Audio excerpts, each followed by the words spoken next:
In July 1830, the people of France rose up and removed their conservative and autocratic king, establishing in his place a new constitutional monarchy. The July Revolution hit Europe like a thunderbolt, but it was not unique. Next door, in the Kingdom of the Netherlands, the French-speaking population rose up against the Dutch-speaking government because of all things, a particularly moving opera performance. Within a matter of days, the people were armed, and there were barricades on the streets of Brussels. A month later, Belgium formally declared independence from the Netherlands. It was a civil war.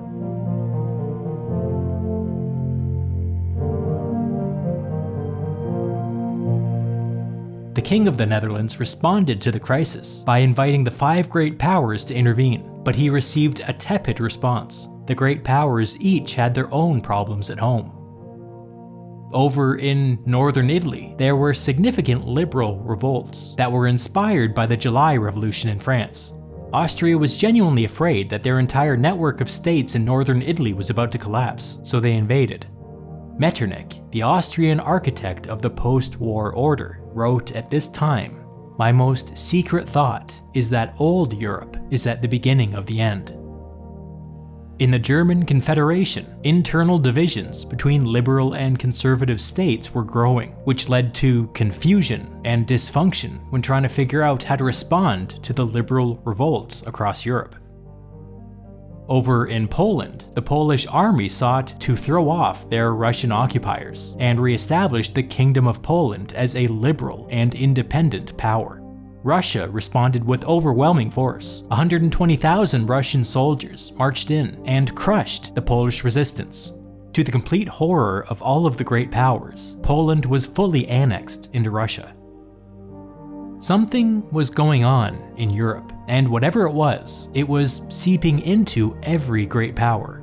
Russia was having Poland problems. Austria was having Northern Italy problems. Prussia was having German Confederation problems. France was obviously going through it, as they had just overthrown their government. Britain, much like France, was having its own internal problems. Revolution was in the air. Britain was the most powerful great power, but it was in a unique position because it was sitting atop a fragile empire spanning the entire globe, an empire envied by every great and non-great power.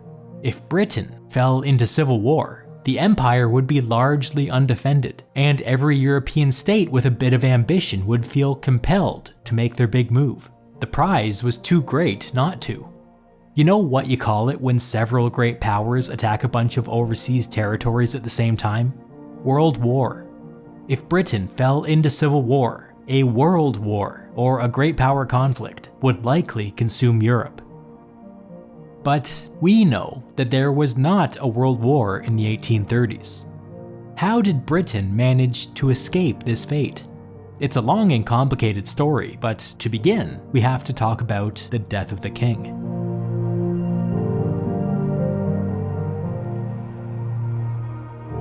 Britain's King George IV died on June 26, 1830, just as France's Charles X was preparing to issue the Four Ordinances, which triggered the July Revolution.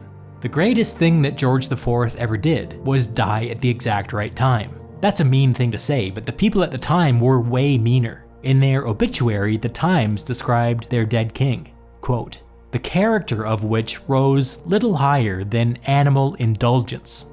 The people hated him. He was a glutton and an ostentatious spender during bad economic times. A couple of days later, the paper couldn't resist going back to get one last kick in. Quote, there was never an individual less regretted by his fellow creatures than this deceased king." Stop, he's already dead. George had 10 children, but none with his actual wife. You had one job, idiot. And so the crown passed to his 64-year-old brother, William. William IV was a Navy man. Boats. Energetic, charismatic, he liked mixing it up with people, which was a breath of fresh air after the long, dark years under his out-of-touch brother, and their father, the mad King George III. Paradoxically though, historian Edward Pierce describes him as, quote, "a man whose natural common sense was warped by an ignorant and irrational fear of the working class. He was, after all, a 19th century monarch. He liked people, but, the right kind of people.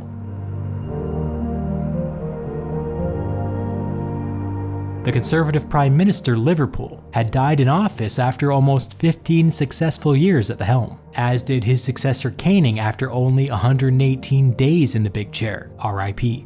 Now, the Conservative Prime Minister was the Duke of Wellington, the hero of Waterloo. Yes, the Conservatives had been remarkably successful in Britain ever since the outbreak of the French Revolution 41 years ago. But with peace, the Conservatives were kinda losing their mojo.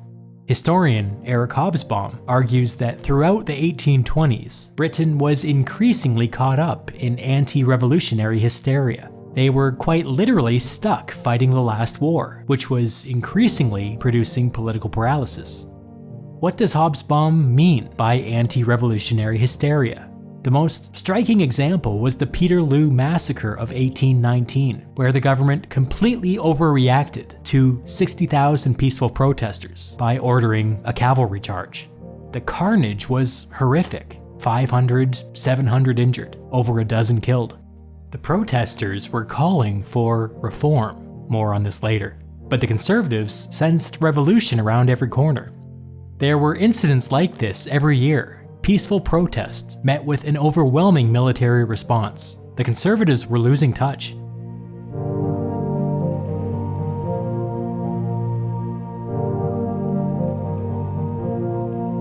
Upon the death of the king, it was standard practice in Britain to dissolve Parliament and call a new election. Voting began on July 29th, which was coincidentally the same day that the French liberals were capturing Paris across the Channel. They would overthrow the government and have a new liberal king within a few days. As the British were voting, the remarkable bravery of the French liberals were on their minds. The British election of 1830 returned the following results: 333 seats for the Conservative coalition, 291 seats for the Liberal coalition, 34 seats for other groups. It was a disastrous result for the Conservatives. They lost 100 seats in the election and barely held on to power with a majority of just 8.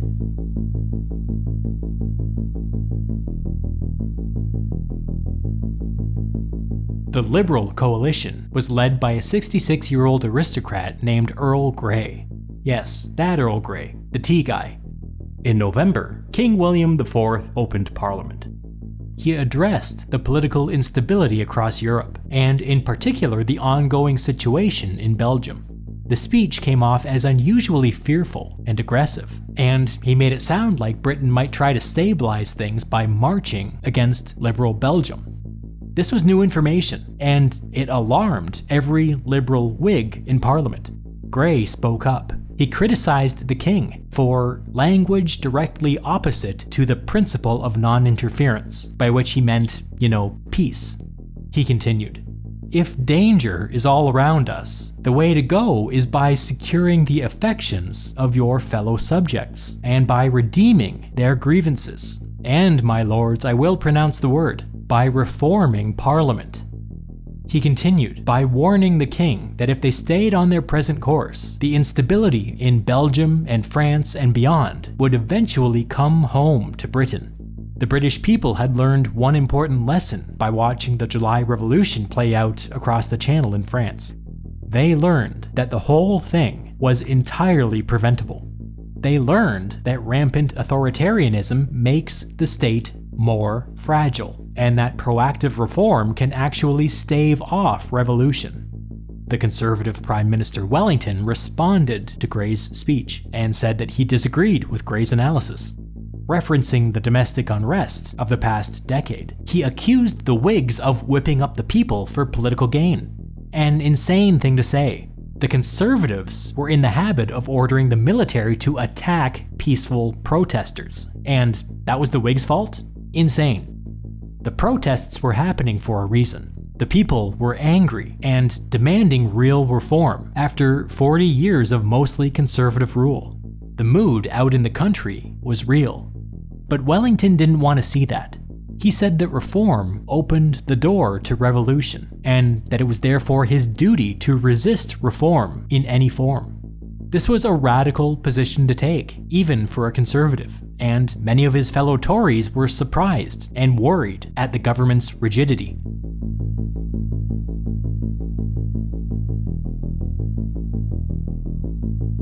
I need to explain what precisely I mean by reform. Obviously, it meant modernization and liberalization, but in the context of the early 19th century, it also had a much more specific meaning. Reform, with a capital R, meant reforming the British electoral system. We cannot proceed until you, dear viewer, have a foundational understanding of the British electoral system as it existed in 1830. I know. I'll make this as painless as possible. If I had to put it simply, I would say that their electoral system had not been meaningfully updated in 500 years. They were literally operating under a medieval set of rules.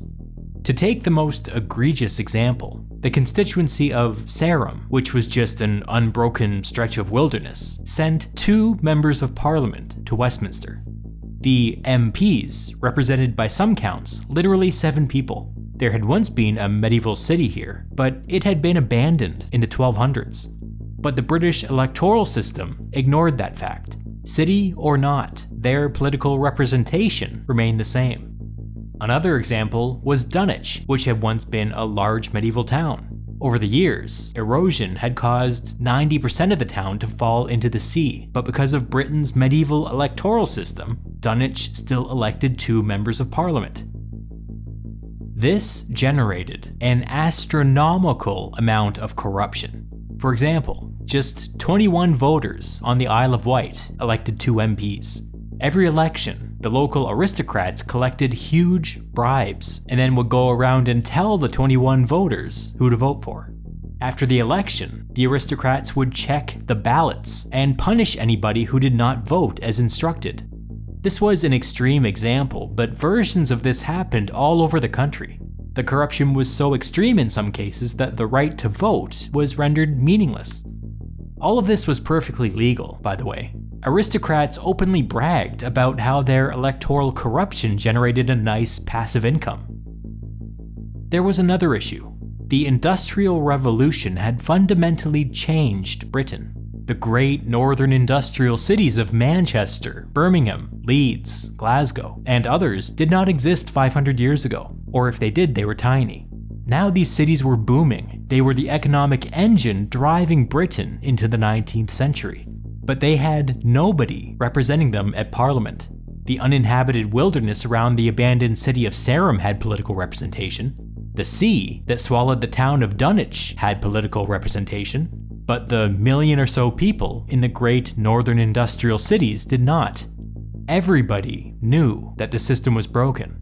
That much was self-evident. The problem was that all of this corruption favored the old conservative aristocracy, and there was no incentive for the conservatives to change it.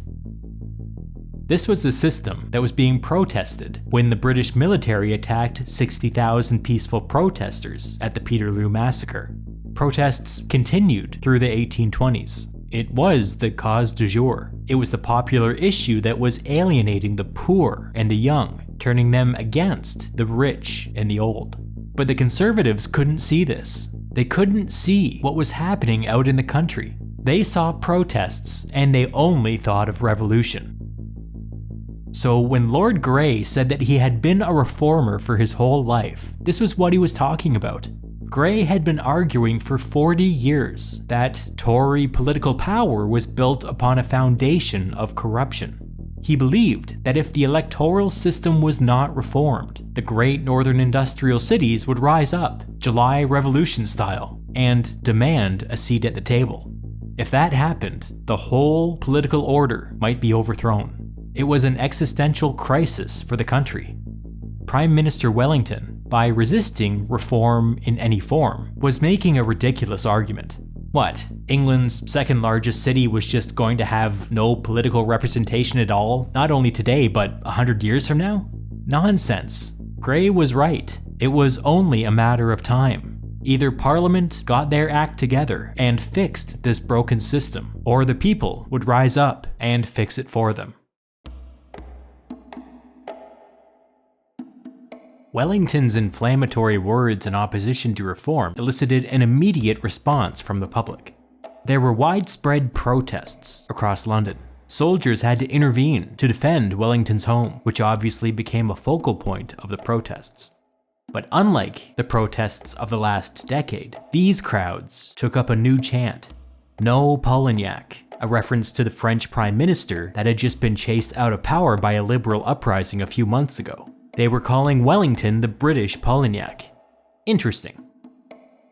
Political insiders began to worry. Wellington's extreme unpopularity may endanger the monarchy. The July Revolution was on everybody's mind. About a third of the Tories in Parliament approached the Whigs and came to a non-specific agreement that some form of incremental reform would be necessary in order to ensure the stability of the state. On November 15th, the Whigs and the moderate Tories brought forward an opposition motion to begin the process of studying what reform in the United Kingdom would even look like. To everybody's surprise, the motion narrowly passed. Prime Minister Wellington had clearly lost control of Parliament. He resigned the next day. Also, protesters got through the soldiers and set his house on fire. Not a good day for old Wellington. With the backing of the moderate Tories, it was clear that the Whigs, under Lord Grey, were the ones setting the legislative agenda. The king asked him to become the next prime minister, and he agreed. Grey knew that he had a monumental task ahead of him. He was already 66 years old, and not in terribly good health. From the beginning of his term, he complained of the immense burden of the office, and of the physical toll that the stress took on his body. Grey's first task as prime minister was not an easy one. He needed to get the king on board with what needed to be done. In the 1830s, the British king was still powerful enough to kill legislation if he chose to. It would probably provoke a constitutional crisis, but theoretically he could do it. If Grey was going to do something big and difficult and controversial like reform, the prime minister and the king needed to be on the same page. Grey wrote to the king, "The perilous question is that of parliamentary reform, and as I approach it, the more I feel all its difficulty. With the universal feeling that prevails on the subject, it is impossible to avoid doing something, and not to do enough to satisfy public expectation would be worse than to do nothing." The king wrote back. He spoke at length about the political chaos in France and Belgium, which clearly weighed heavily on his mind. He told Grey that even though he found the prospect of reform disturbing, he would support, quote, "reasonable reforms."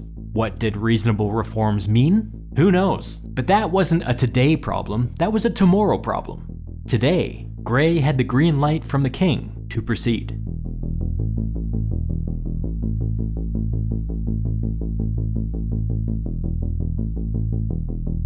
One thing that you need to know about the British Parliament is that it was, and is, bicameral. There's the House of Commons and the House of Lords. Prime Minister Grey was a member of the House of Lords, and so he needed somebody else to take the lead in the House of Commons. Grey selected rising star Whig politician John Russell to take the lead on writing the Reform Bill. On March the 1st of 1831, Russell introduced his Reform Bill to the House of Commons. During his speech, he took great pains to portray the Whigs as pragmatic centrists who were only doing the reasonable thing of introducing modest and limited reform. This was bull. Russell was like Grey, a lifelong reformer, but as he continued, he sharpened the argument that he wanted to use against the Conservatives. He railed against the vast stretches of wilderness that enjoyed more political representation than the great northern industrial cities. Not only did it make no sense, but it was literally medieval. It was embarrassing for the country, and it was embarrassing that the Conservatives would defend such a system. Russell was bending over backwards to portray his bill as, to quote the king, a set of reasonable reforms. But as the contents of the bill began to be revealed to the House of Commons, eyewitnesses say that the Conservatives looked like they were going to puke. Some of the more radical liberals let out surprised cheers. The truth was that Russell's reform bill was way more radical than anybody was expecting. Russell proposed a massive redistribution of legislative seats across Britain. All constituencies with less than 2,000 residents would lose both of their MPs.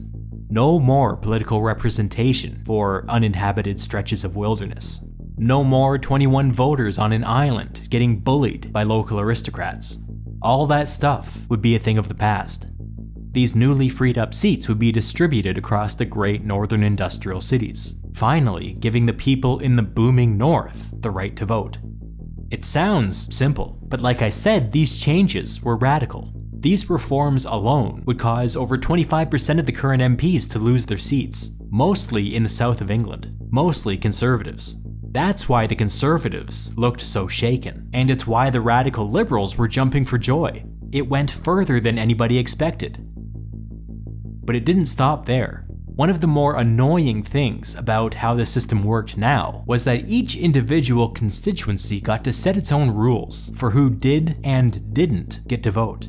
In practice, this meant that in conservative areas, rich people were generally the only ones allowed to vote. Russell proposed opening things up to the middle class by standardizing voting across the country with a modest wealth qualification.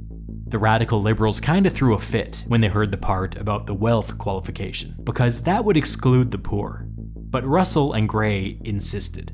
After all, they were still 19th century aristocrats. They were interested in opening things up for the middle class, not so interested in the poor. Very ungroovy of them, but that's how it was. Russell had been speaking for over 2 hours, and when he finished, there was pandemonium in the House of Commons. The Tories accused him of pushing not for reform, but revolution. They accused him of trying to dismantle the aristocracy. Russell defended himself. He was only trying to bring the British electoral system out of the Middle Ages. That was all. One Whig MP named Thomas Macaulay rose to speak in Russell's defense. He said, "Our ancestors would have been amazed indeed if they had foreseen that a city of more than 100,000 inhabitants would be left without political representation in the 19th century, merely because it stood on ground which in the 13th century had been occupied by a few huts." He told the Conservatives that Russell wasn't pushing revolution, the status quo was inviting revolution. He warned them that if no action was taken, the aristocracy, the country, and even the king himself would be in danger. Debate began in the House of Commons, and it dragged on for weeks. Day by day, Russell continued his fierce defense of the bill. He repeatedly pointed to the July Revolution in France, which was still fresh in everybody's memory. How was it caused? He asked. Were Charles X and his ministers too ready to come forward with plans of reform? No, obviously not. Russell continued. If the people were properly represented, they would not make that revolution. Hey, look at that. John Russell just made my argument for me. The lack of reform and the rising authoritarianism in France in the 1820s made the state increasingly brittle, and then in July of 1830 the state shattered. Russell was arguing, and I completely agree with him here, that Britain, by resisting reform, was walking the same path. The conservative Tories started to get worried that their opposition to the bill wasn't getting through to the public. They changed tactics. Of course they supported reasonable reform. Who wouldn't? It's reasonable. But why was Russell in such a rush? Why was he trying to shove this giant bill down their throats without a robust debate? This is a classic tactic. Can't criticize the policy, criticize the process. You might ask yourself, if the Conservatives didn't like how Russell was doing things, where was the Conservative reform bill? My dear boy, it didn't exist, of course. But you already knew that, didn't you? The Conservative response to the reform bill was to introduce their own bill to pause all discussion of reform for 6 months. They said that they wanted time to study the issue. A lie, obviously. They could see that Russell's arguments were beginning to catch fire with the public and wanted to put a stop to that. Catch fire. That's foreshadowing.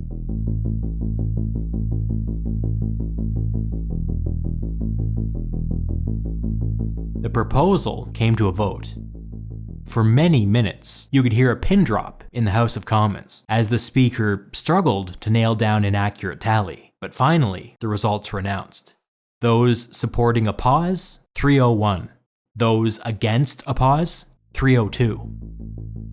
This is kind of getting ahead of ourselves, but based on how the British people would respond to later events, there's no doubt in my mind that if the vote to pause had passed, somebody would have tried to overthrow the government.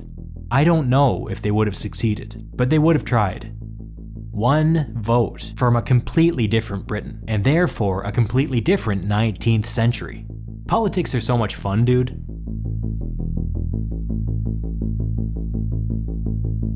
The Tories were obviously disappointed at the setback, and so they adopted a new tactic. They proposed an amendment to Russell's bill that would prevent the destruction of any constituencies. It sounded innocuous enough, but as we've already established, it undermined the very foundation of reform. The whole project was centered around destroying overrepresented constituencies in the South and creating new ones in the booming industrial North. If they couldn't achieve this basic redistribution, then the entire reform effort would be reduced to nibbling around the edges. The Conservatives argued that this amendment was a very minor compromise that would make everybody happy. What they weren't saying was that it would destroy reform.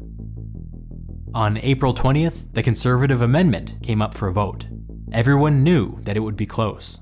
The final tally came in, 299 to 291. It passed. Russell, the mastermind behind the bill, was completely shattered.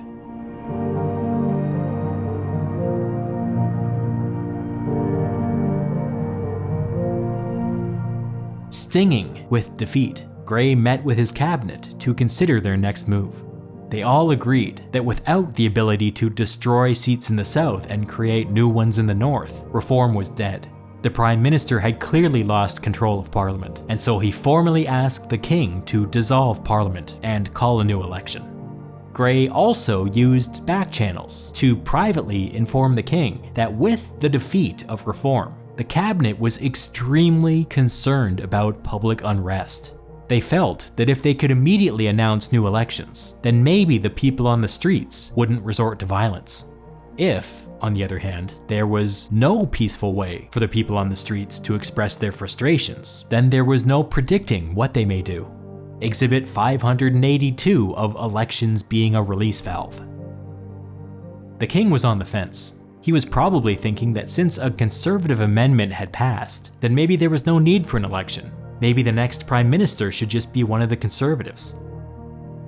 Ultimately, the King decided that the Whigs were probably right. Nobody was in a position to lead this divided Parliament. He may have come to this decision because a group of Conservatives tried to influence him in a way that he found annoying. But you know what? We count those. The King announced his final decision in a written proclamation and said very explicitly that he hoped that this election would clarify the issue of reform once and for all.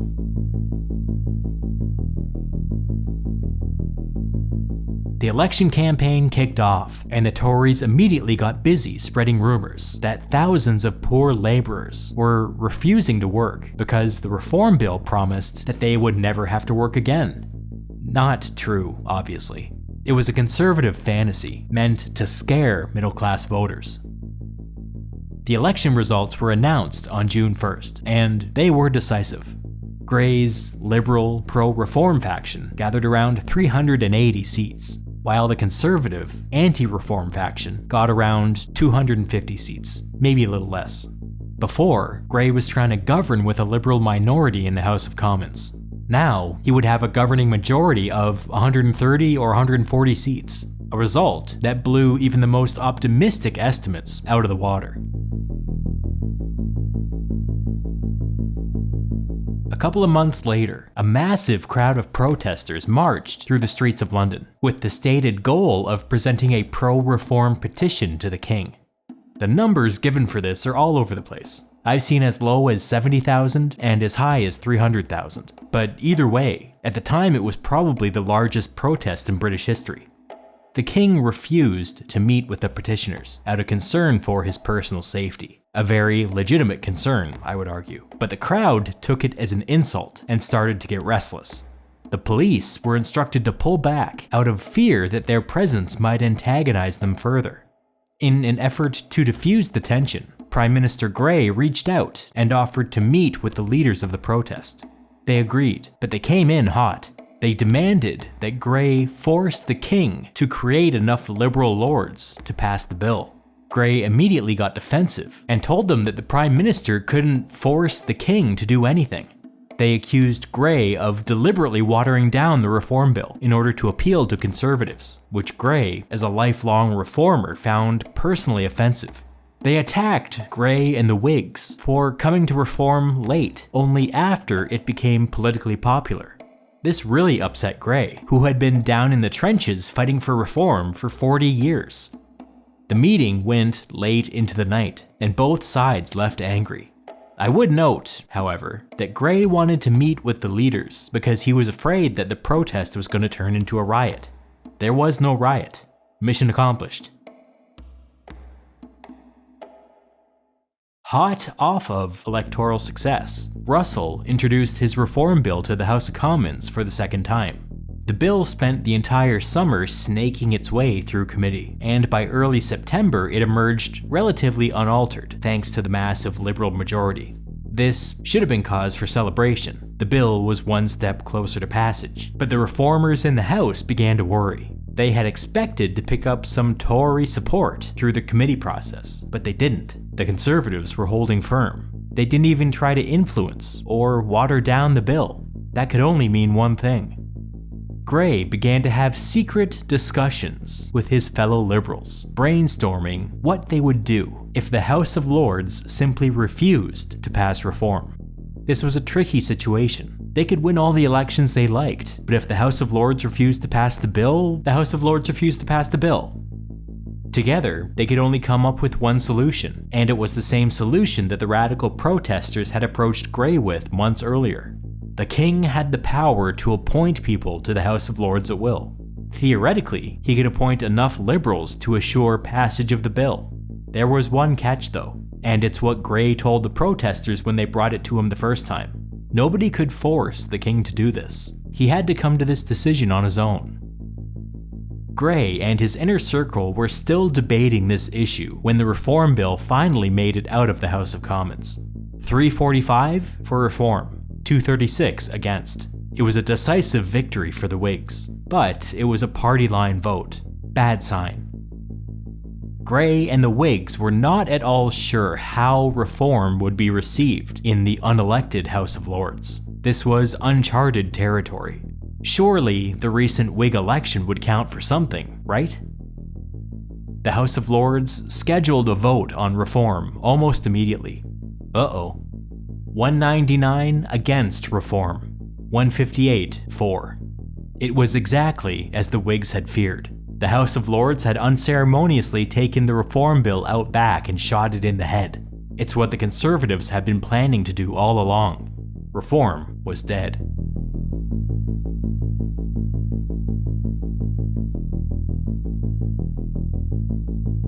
The reaction was immediate. Crowds gathered outside of Parliament, and as the Lords left the building, they were pelted with both objects and insults. Over the next 4 days, the homes of several prominent lords were besieged by angry mobs, and some were even stormed and looted. Many members of the House of Lords chose to go into hiding. The unrest quickly spread. In Bristol, the homes of 45 wealthy families were stormed, looted, and burned, as was the mayor's residence and the local prison. The riots only ended when the British military got involved. Dozens were killed, hundreds wounded.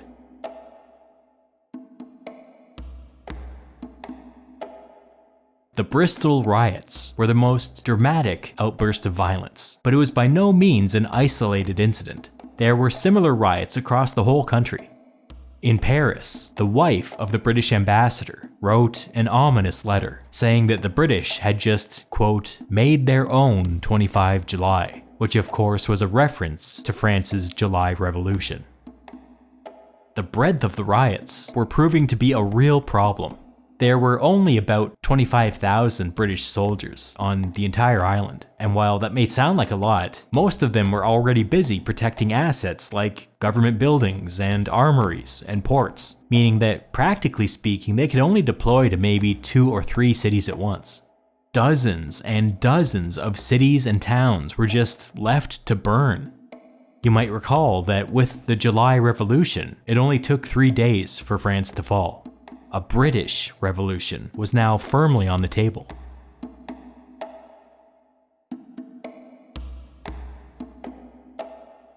Back in London, the political class was deeply shaken by the violence. Wealthy aristocrats, thinking only of the public good, began stockpiling weapons and hiring private mercenaries to protect their homes. The same idiots that had campaigned against reform were now preparing for civil war. Was it worth it, fellas? A radical left-wing newspaper named Poor Man's Guardian, amazing name, ran a front-page story titled, "What Will William Guelph Do?" Guelph was the family name of the king. They were being deliberately disrespectful. The article called on the king to create at least 100 liberals in the House of Lords to ensure the passage of the Reform Bill. It went on to remind readers of the violence that Britain was seeing. It was only a matter of time before one of the lords was killed. The article went on to argue that the House of Lords and the king were intrinsically linked. As one went, so went the other. The paper was dancing around it, but they were saying that it was only a matter of time before the people rose up and killed the king. The article concluded with this chilling statement about the British monarch. He cannot save himself. He must go sooner or later, so let him do some honest work before he goes. The Times, a much more mainstream paper, wrote the following. What have the Lords done? They have done what they can never undo. The House of Lords will never again be on the same foundations in the confidence of the people. Continuing later. The nation willed it. The Lords forbade it. Will the nation give way, or will the Lords?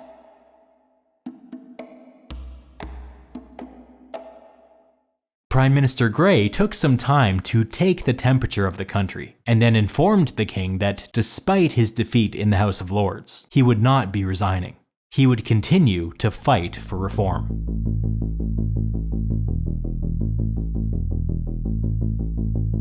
Parliament reopened about a month later, and in his speech the king spoke of the riots that had briefly taken hold of the country, and then urged Parliament to take up the issue of reform once more.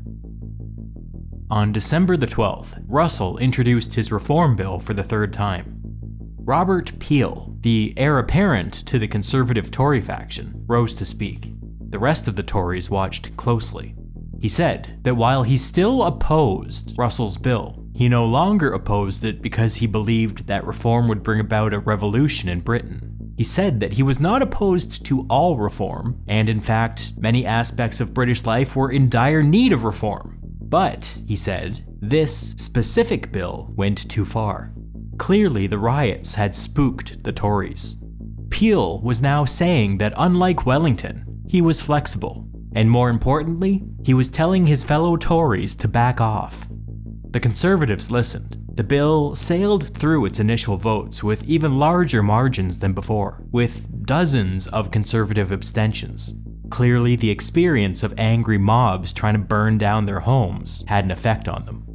The Reform Bill passed out of the House of Commons with no difficulty, 355 to 239, similar to what it got last time. But the problem remained with the House of Lords. Grey and his allies were worried. If reform went down in defeat again, there was no telling how the country might react. Grey felt that he had no choice but to urge the king to create enough new liberal peers to overwhelm conservative opposition. Less than a year ago, Grey was telling a group of protesters that the Prime Minister couldn't force the king to do this. Well, the riots had changed things. Everything was on the table now. Creating liberal lords to pass legislation had been done before, but not for more than 100 years, and back then only 12 new lords were needed to stabilize the government. This time, overriding conservative opposition might require 40 or 50 lords. Grey knew that the king wasn't that keen on reform to begin with. There was no way he would go for such a radical scheme. At the beginning of the new year, the king and Prime Minister Grey got together for a lengthy meeting. Grey suggested that the king demonstrate his seriousness in the matter of reform by creating 10 or so liberal peers. You will notice, Grey strategically picked slightly less than the 12 created more than 100 years ago, but obviously it was far less than the 40 or 50 needed. Grey was hoping that the Conservatives would take this threat seriously, and that there would be no need to go further. The king was reluctant to create any peers at all, but after talking it out with Grey, he agreed to appoint the sons of some existing liberal lords. In the king's mind, this would be less bad, because it would just be a temporary thing. Over the years, as the sons inherited their father's titles, everything would return to normal. Grey eagerly agreed with all of this. Whatever you need to tell yourself, man. As the discussions went on, the king said if they could agree to limit themselves to the sons of existing lords, then he would be comfortable appointing more than Grey's proposed 10. They agreed on up to 21, although the king had some conditions. First, no radicals, no agitators, no rabble-rousers. Fine. Second, this was to be a one-time deal. The king didn't want Grey coming back, asking for more lords later. Not fine. 21 was still far short of the 40 or 50 they would need to pass this thing, but Grey thought that it was a miracle that the king was agreeing to any of this, so he accepted his conditions and got to work.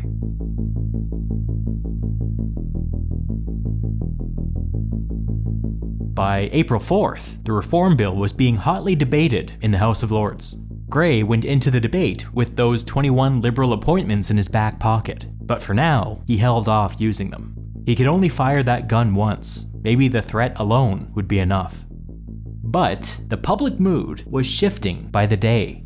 The Times, not a radical paper by any means, published a piece saying that if this attempt at reform went down, the king should create 70 or 80 liberal lords. The riots had clearly spooked everybody. In the House of Lords, the former Prime Minister Wellington, as always with his finger on the pulse of public opinion, continued to stubbornly attack the Whigs, saying that if they continued down the path to reform, then revolution would become inevitable. But Wellington was wrong. He had it exactly backwards. The Conservatives in France spent 10 years killing any attempt at reform, and the result was the July Revolution. The Conservatives in Britain had also spent 10 years killing any attempt at reform, and the result so far was rioting throughout the country. It's clear to me that Britain was stumbling blindly into revolution, but Wellington couldn't see that, or perhaps he chose not to.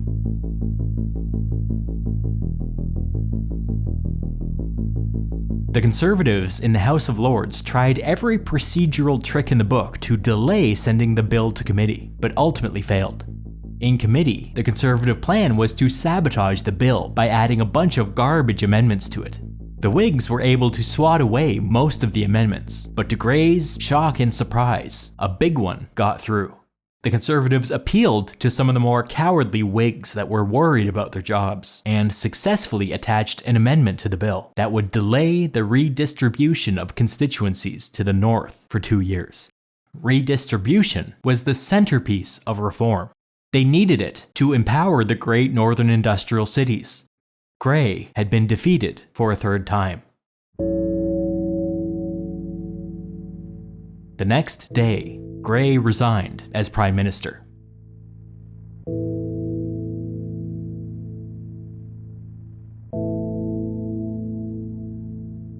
When the people learned of Reform's defeat and Grey's resignation, protests erupted all across the great northern industrial cities, including an estimated 200,000 in Birmingham alone. These protests were unprecedented in scale. One prominent Reform pamphleteer wrote, "Every man you met seemed to be convulsed with rage." The Times wrote of the undercurrent of revolution that they were sensing out on the streets. Every man, without exception of age or calling, asks his neighbor this question: what is to be done?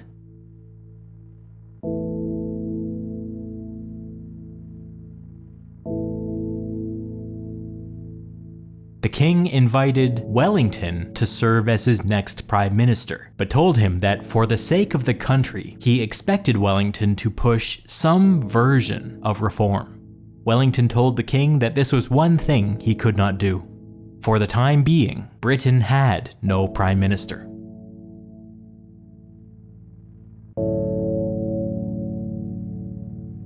A couple of days later, while appearing in public, the previously popular King William was booed and hissed. Public opinion was turning once more, and this time it would not spare the king.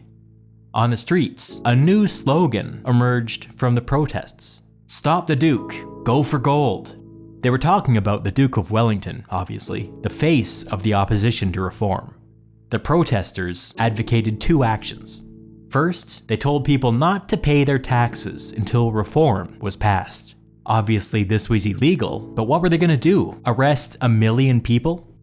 Second, they began telling people to protest the government by withdrawing their life savings from the Bank of England. Stop the Duke, go for gold. You're probably thinking what I was thinking when I first read this. Oh, a symbolic gesture. No, oh no. Within a matter of days, 25% of the total deposits in the Bank of England were withdrawn. The maniacs, they actually did it. They created a financial crisis.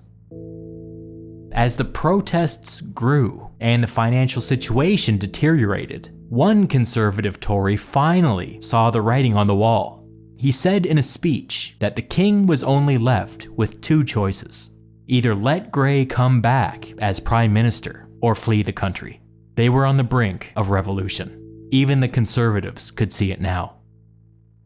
The king folded. He begged Grey to come back as prime minister.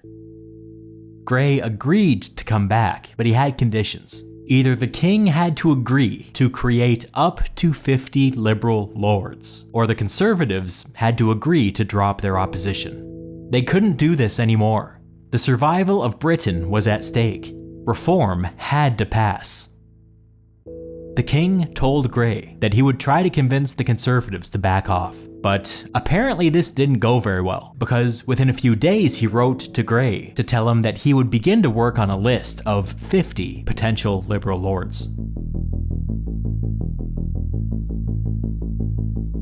While all of this was going on, debate continued in the House of Lords. The Tories said all kinds of things about Grey. They accused him of personally orchestrating the violence on the streets. They accused him of advocating revolution in Britain. They accused him of trying to abolish the monarchy. They accused him of trying to establish a democracy. Okay, that last one was kind of true, but still. Grey took it all in stride, but the man looked like death. The stress of trying to push reform for these 19 months had taken a profound toll on his body. The man basically wasn't sleeping and was suffering from chronic headaches. He rose to respond, but his voice was so weak that his fellow lords struggled to hear him. Halfway into his speech, his strength gave out and he had to sit down.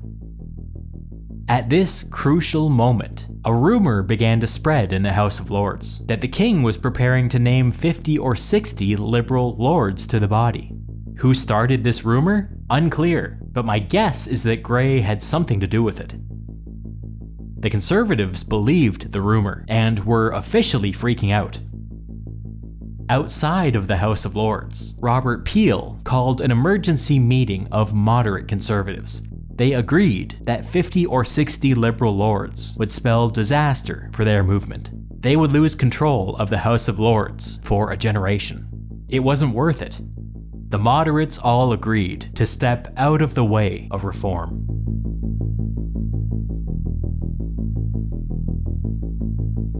On June 4th, reform came up for a final vote in the House of Lords.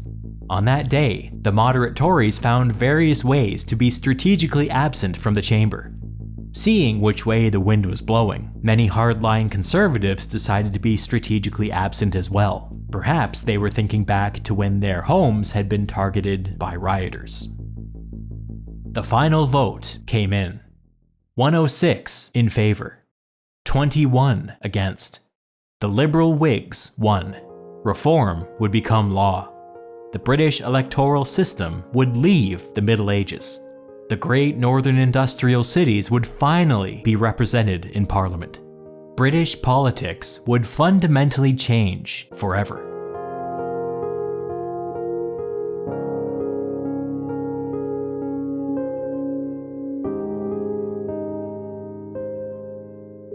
There were spontaneous public celebrations all across Britain. The Times publicly called on the king to come out and take part in the festivities, but the king was so humiliated by how things had gone down that he refused. In fact, he wouldn't even appear publicly to give his royal assent to the bill.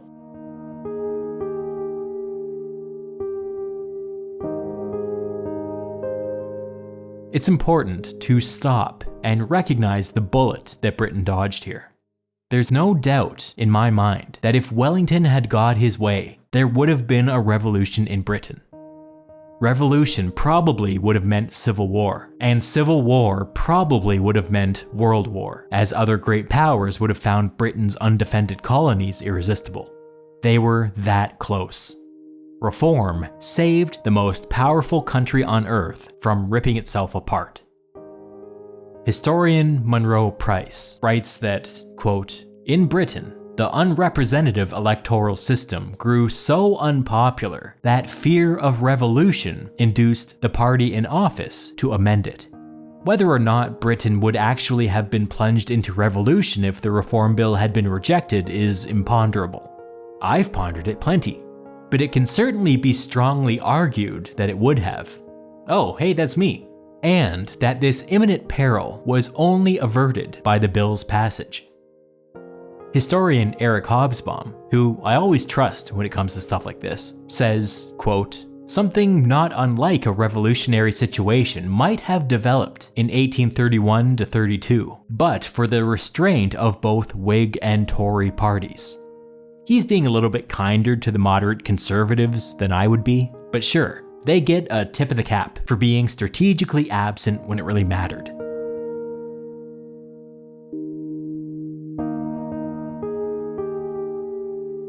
On December 3rd, 1832, the first general election under the new reformed electoral system began. The first election with representation for Britain's great northern industrial cities. The first election with representation for the middle class. Here were the results. 460 Liberal Whigs and allies of the Liberal Whigs, 159 Conservative Tories, and 38 Irish nationalists.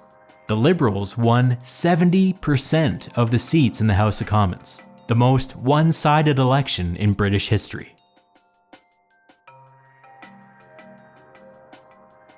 The 1830 July Revolution in France and the 1832 Reform Act in Britain were kind of twinned events, two sides of the same coin. One ended with the government being overthrown, the other ended with reform, but both of them could be called liberal revolutions. Reform stabilized Britain, and then Britain in turn stabilized Europe. There was no world war in the 1830s, and in fact, Europe was allowed to peacefully transition into a new liberal era. It was an historic achievement, and it would have been impossible without the leadership of Grey.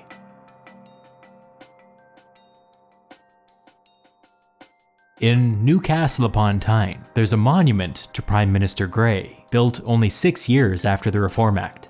At its base, it reads, "This column was erected in 1838 to commemorate the services rendered to his country by Charles, Earl Grey, Knight of the Garter, who, during an active political career of nearly half a century, was the constant advocate of peace and the fearless and consistent champion of civil and religious liberty. He first directed his efforts to the amendment of the representation of the people in 1792, and was the minister by whose advice and under whose guidance the great measure of parliamentary reform was, after an arduous and protracted struggle, safely and triumphantly achieved in the year 1832. Opposite this, there's a second inscription. After a century of civil peace, the people renew their gratitude to the author of the Great Reform Bill, 1932. As I'm writing this today, we're approaching 2 centuries of civil peace in Britain. Not bad for a guy who, by all accounts, hated being Prime Minister. Grey had taken an unstable, conservative country and transformed it into a stable, liberal one. No matter what happened next, he was already a significant figure in British political history. But in the aftermath of the crisis, Grey quickly found that reform opened up a whole new world of possibilities. Certain moneyed and illiberal lobbying groups were powerless in the face of actual democratic legitimacy. Now was the time for aggressive legislative action, long overdue. It was the beginning of a new era.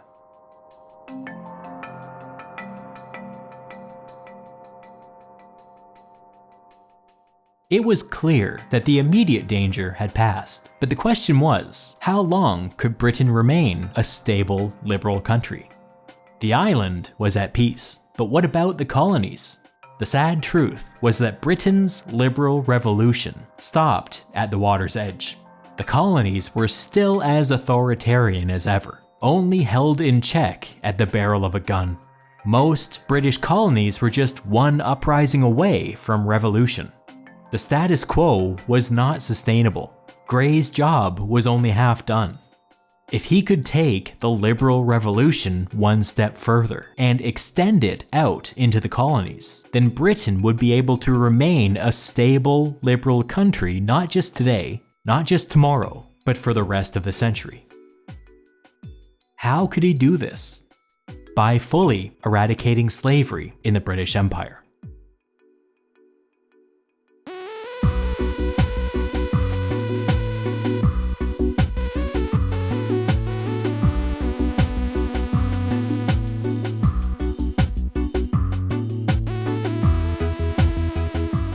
If they couldn't achieve this basic redistribution, oh my god, I cannot.